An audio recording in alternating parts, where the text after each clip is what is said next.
Pigdeklarang price freeze ka Nobyembre huli sa bagyong Paeng, lifted na ngunya na bulan din Enero. Monitoring ka Department of Trade and Industry sa mga presyo kan mga barakalon, magpapadagos. Uyan report ni Rosie Nieva. Nobyembre 2, 2022, kanideklarar ni President Ferdinand Bongbong Marcos ang state of calamity sa apat na rehiyon na kinababalehan kan Bicol Region huli sa labing epekto kan severe tropical storm Paeng. Huli sa nasambitan ng deklarasyon, halos 2 bulan na nagpautob nin price freeze ang DTI sa mga basic necessities. Alagad paglaog kan bulan nin Enero, nagtapos naman ang nasambitan ng price freeze. Kung kaya mapadagos naman ang gigibuho na monitoring kan ahensya, nganing masyerto na nasa tamaan mga presyo kan mga barakalon. Mayo na, nag-lapse na siya.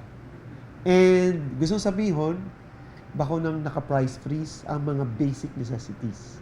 So balik kita duman sa dati, ihilingon ta kung compliance da duman sa inapod na suggested retail prices. Mientras tanto ngunya na taon, tinawan doon ni Ablan na magayon na panahon na ini para sa pagnenegosyo.